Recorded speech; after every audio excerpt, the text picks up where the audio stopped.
Okay, so here we are, how to prepare and prioritize for supercharging your body and making sure that your adrenals are able to stand the test of time. Tough for me to talk this morning. So I know everyone is very alarmed, very stressed, and they're looking for ways to keep busy, to not be too overly consumed with what's going on, and to ultimately supercharge their body so that they don't A, get the virus, and B, so that they can feel healthy, right? So that's what I want to talk to you about today. And actually what I'm going to do is I'm going to share my screen. That's why I love doing this through Zoom.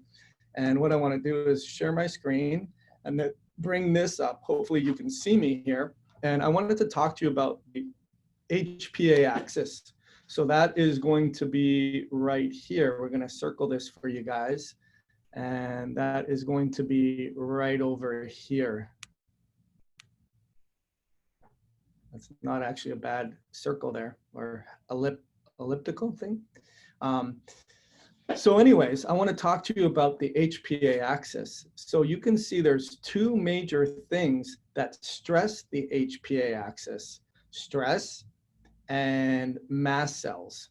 So we're going to talk a little bit about when you look at stress, commonly we think about stress as psychosocial stress. So lots of that going on right now, right? We're stressed out. We don't know how long this social distancing thing is going to be going on for. And ultimately, we all need to work. We all need to have income coming in. We all need to have fulfillment. And these trying times are very concerning. And that's only going to put stress on your HPA axis. And what happens when that happens is you stimulate cortisol, and then cortisol is good for short-term bursts. It's good to break down your glucose and create break down your stored glycogen in your muscles or in your liver, and that will cause you to have energy. But it will also create some increase and spikes in your blood sugar levels. And then when we're stressed out and we need comfort foods and we're eating sugary foods, or we're eating more cheap foods, if you will, that's going to really raise your levels as well of insulin. And then that can create major inflammatory problems on their own. But stress isn't just stress from psychosocial stress, physical stress also, and emotional stress, chemical stress. But when the chemical stress starts to come into play, it's more about the mast cell activation. And I think we got to start redefining adrenal problems as a mast cell activating problem. If you again look at Dr. Theo Hardy's from Tufts University, he really believes that the mast cell activation is behind the autism spectrum world because it's stimulating that HPA axis over and over and over again. But if we scroll down to mast cells, we can see how mast cells get stimulated. They get stimulated through EMFs. So I got to ask you this question. Are you going to bed 2 minutes after having your last email or your last video or your last social media or whatever? Because if you are, that is stimulating more than just mast cells. It's impacting your melatonin output, and it's being suppressed, which is messing up your circadian rhythm, and everything is on a circadian rhythm. And really, I want to talk to you. The reason I'm doing this talk today, this Facebook Live, in this context is because when people say there's no such thing as an adrenal fatigue problem, it just upsets me so much, because get over the term. It's a bad term, but that doesn't mean you have or you don't have an HPA axis issue. And in fact, it goes deeper than the HPA axis issue. And so you're not going to fix this with just taking supplements. You're not going to do that. You have to see the bigger picture. And you got to look at your lifestyle and your behaviors and your mindset, because if you don't, you're not going to fix this thing. And the virus is still very low probability that it's going to impact your immune system to the point where your body can't fight it. But if you don't control your biochemistry and your psychology, then you are going to definitely have a slippery slope of fatigue and challenges with your health, let alone a viral infection. So the thing that upsets me about that is no one is talking about that. No one's telling you about the lifestyle stuff that you need to do. And I know this because I'm exhausted and tired in the past myself. And from time to time, when I get overwhelmed or overworked or overstimulated, I have a fatigue issue as well. So it's a verb. That's a really important thing, is your adrenals, your HPA axis, your stress, your ability to make energy is really a verb in your body. So you got to think about that. EMFs. What are you doing lifestyle wise? Are you you need to have a cell phone sabbatical, because now with social media at our fingertips and being in quarantine, my guess is you're glued to that. And if you're like me, potentially you have 15 different windows open, stimulating you in all different areas. And that in and of itself is going to fragment your mind and overstimulate neurotransmitters. But the EMF itself, especially if you're putting it by your head every time you go to bed, and that is bouncing off a cell tower, which scares the crap out of me with what our kids are doing. But it's 2 feet from your head, and you're taking adaptogens and you're not getting better, and you're wondering why you're exhausted and burnt out. You haven't focused on that EMF component, let alone when we do the genetics, we look at certain EMF components that can really make you more susceptible to EMFs.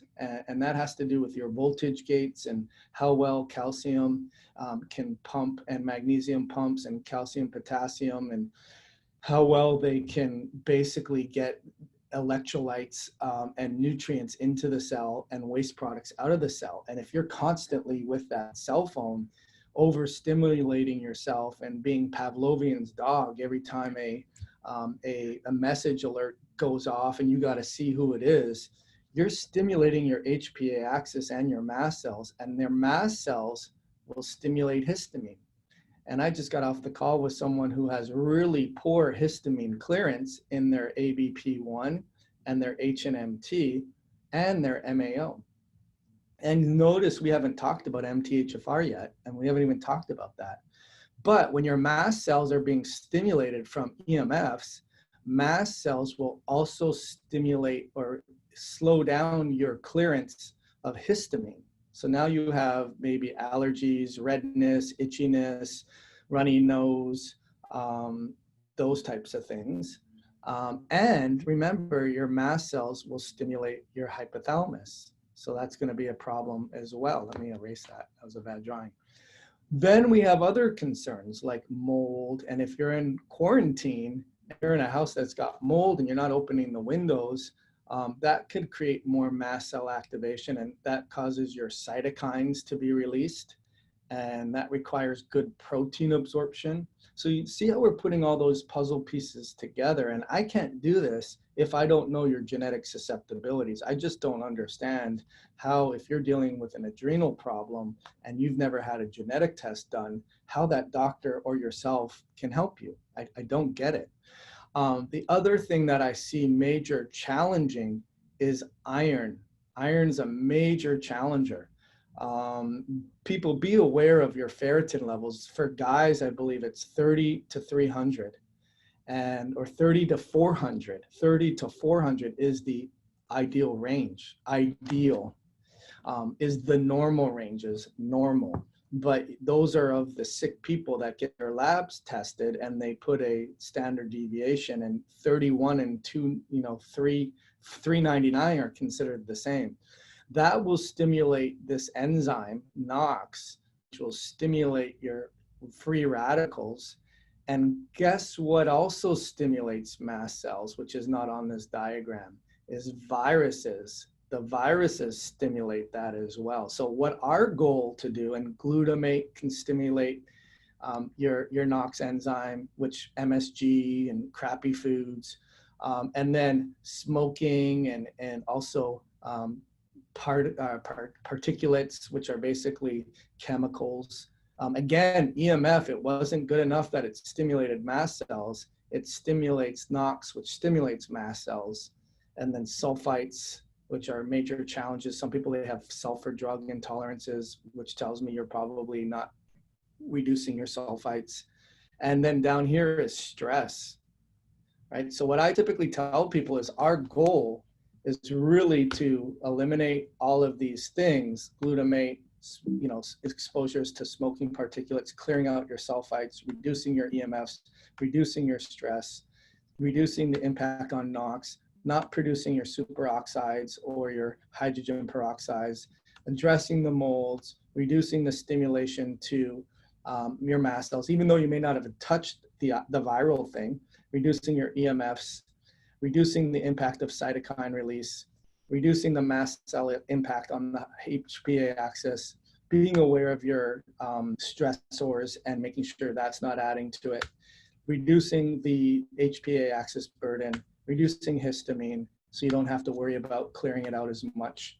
And now what you're left with is a viral load that we get exposed to every day or very commonly in our daily activities. And now you're able to recycle or put that virus into latency. And that's a really key thing, because a lot of people I work with will say, well, I have Epstein-Barr virus, it keeps reactivating. I'm taking, you know, the monolaurin and the lorcidin, and I'm taking other amino acids like leucine or whatever, and it's not fixing it. And well, that's because you haven't done any of this, right? You haven't done any of that, whether there's a viral load or not. So I just wanted to give you that insight, because my guess is when I get on the call with people and ask them, hey, what's going on? What are you dealing with? How are you feeling? What's working? What's not working? What if, you know, how much is it impacting you? I hear how much it's impacting you. It's impacting you to the point where you're not working. You're not contributing. You're not being the mom. You're not being the spouse. You're not being the friend. You're not going out when you could go out. You're not going out with the guys or the girls. Passion and love and meaning is missing, and you're not looking at the glue that brings all this together. You're not, and you need to. So I just want to share that with you, and want to give you hope, let you know that there's lots of things you can do to get your health back. Again, like I said, I am doing 45-minute consults, no charge, no obligation. But like I said, it's for people that are serious, that realize I need to get my life back. And this is a wake-up call. This is a wake-up call for me to understand that my health has been going downhill for a long time now.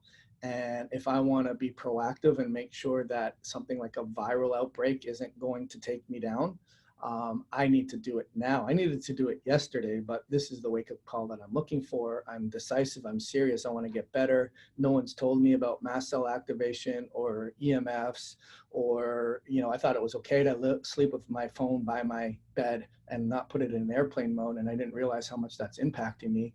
My ferritin's always been a little bit elevated, but no one's really ever said anything, or they've only said it's inflammation, and if I just draw my blood, it won't even matter, because it will just come back up.